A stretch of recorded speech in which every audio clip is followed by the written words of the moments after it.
the new screens in the back of the new Tesla Model 3 and Model Y? Jealous of it? Want one in your car? Me too. That's why we're going to put that into that.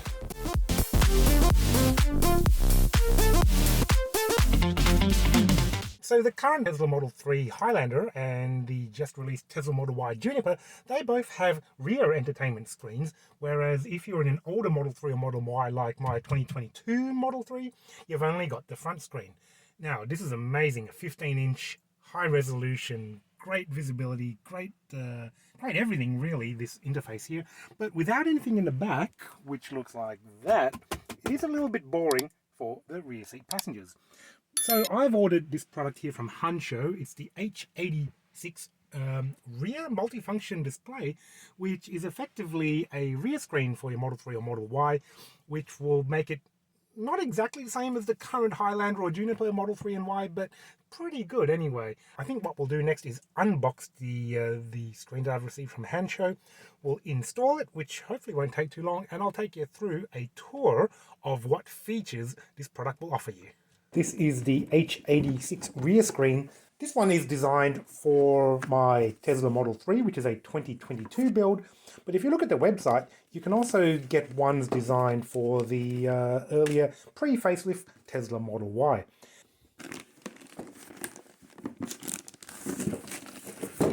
Really nicely packaged.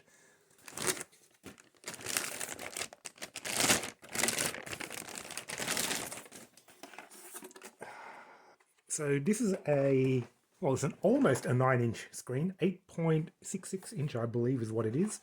We retained the rear air vents, and you can open and close. Can you open and close? At least you can slide it left to right. USB-C, USB-C, reset button there. And on the back, that's the air vent connection there. And we've got some connecting cables. We've got a black plug there. We've got another white harness plug there. We've got a plastic pry tool. This will be helpful to remove any of the panels that we need to get access to.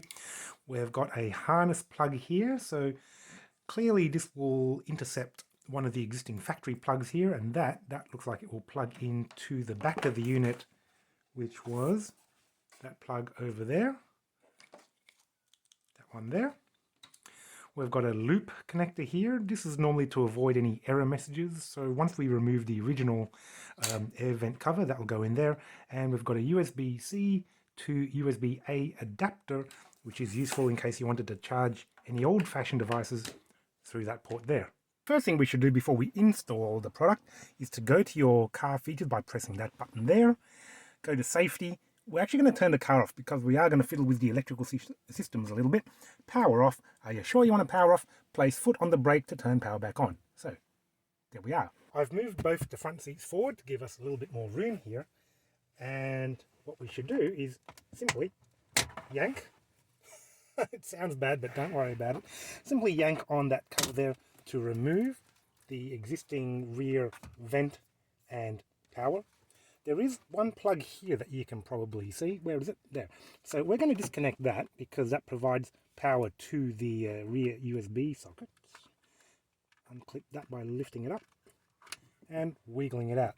Once you've removed and unplugged that harness, grab this plug here that came in your Hansshow kit. We're going to plug that in just like that.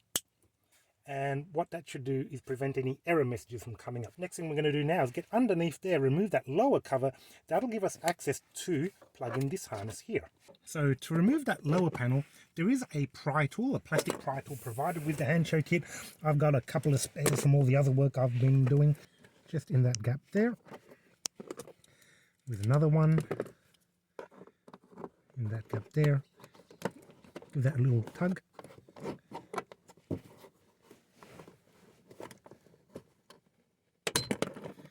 There we go.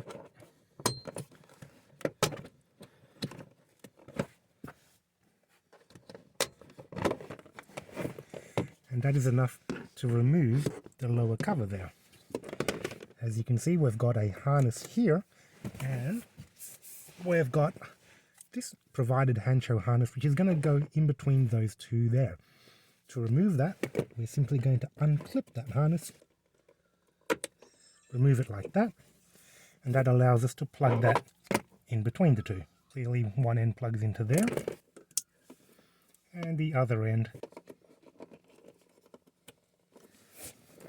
And that then allows these two ends to be passed up through there to connect to our screen. I might actually remove those two screws there. If you do want to remove these two screws, they're not normal screw heads, they're a Torx, which looks like a little star. Torx T20 is what you're going to need to unscrew these. Now we've removed those two lower screws. There we go. Again, you probably don't have to remove those screws, but if you have the Torx sockets, then maybe you should. So these are the cables that we've run up through the bottom of the unit, and we've got these two cables here. We've got a black one here. We're going to plug that in straight away. White cable goes into here, that one.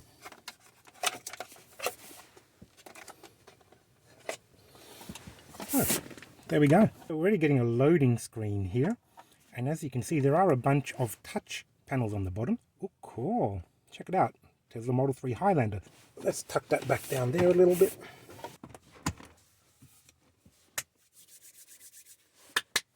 There we go. There's plenty of space underneath here to tuck the extra wiring back in.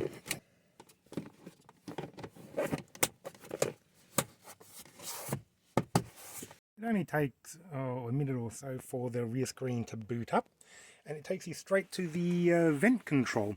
Temperature anyway, temperature left, temperature right, dog mode, camp mode, just like all the functions you can get on the main screen up the front there. The next button here takes you to, seat heating. I'm in the back left corner. Cool. You can play around with everyone else's seats too, I guess, if you wanted. Turn that off, close all, great. The next function. No way.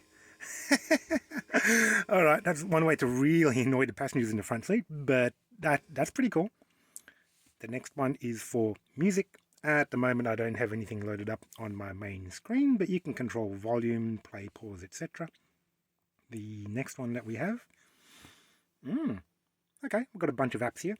Clearly this is an Android based system, so you've got your main settings. I've already connected this to Wi-Fi actually. A browser, you've got the Play Store, so you can download I guess any app that you want for Android. Car info, what happens if we push that one? Left and right rudder. I imagine that means left and right, left hand drive, right hand drive. Temperature, Celsius. No freedom units here. 24-hour time zone. Oh, that's a China thing, I imagine.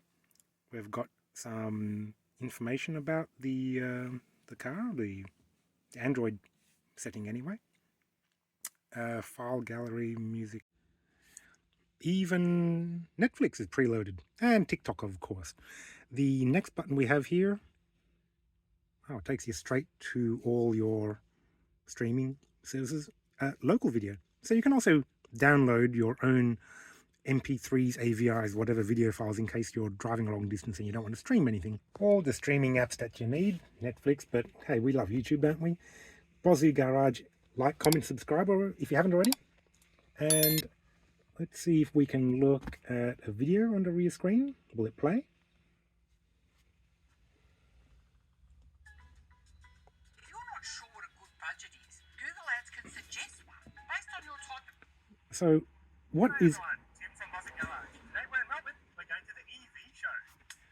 Alright, so there is actually a speaker built into this unit. You can hear it, which means that the rear seat passengers can watch and listen to a totally different video to what's happening at the front.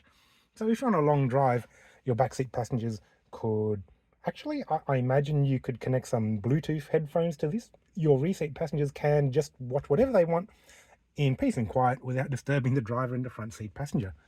Cool. Rear vents, of course, showed you before. They slide left and right, and USB Type-C ports at the back there to charge what you like. The fit and finish is actually really good. It's a bit hard to tell when it's so dark in my garage, but It looks like a factory fitted part. It is flush with the armrest at the top there. The color is a perfect match for all the other plastics in the car.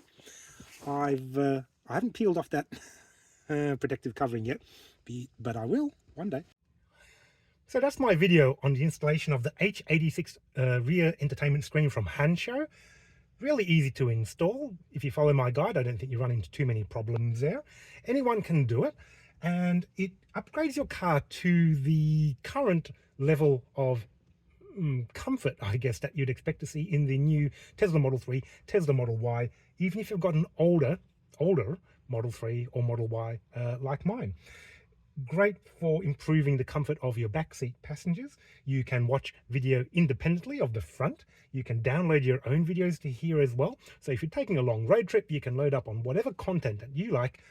If you are taking a road trip, or if you're outside of your garage like where I am now, you will want to hotspot some data to this unit here. It won't connect to the data on the main car setting. So if your mobile phone's got a hotspot, simply connect that to the hotspot it generates, and you can stream your video, you can browse the internet, whatever you like. This unit here shipped to me 1 week from Hansshow in USA or Hong Kong, I'm not exactly sure. Really quick to Australia, 1 week, like I said. Have a look in the comments and description below. I'll put a link to this exact product. You can pick it up for the pre-facelift Model 3, the pre-facelift Model Y. So if you've got a car without the rear screen, you can add it as simply as what I've done there too. Nice, bright, easy to use. What's not to like about it? I reckon you should go get one. And stay tuned to the next video. I'll be continuing to do more Tesla Model 3, Model Y modifications, EV content in general, and of course my old Japanese broken sports cars, which I still love. My name's Tim from Bozu Garage. I'll see you in the next video.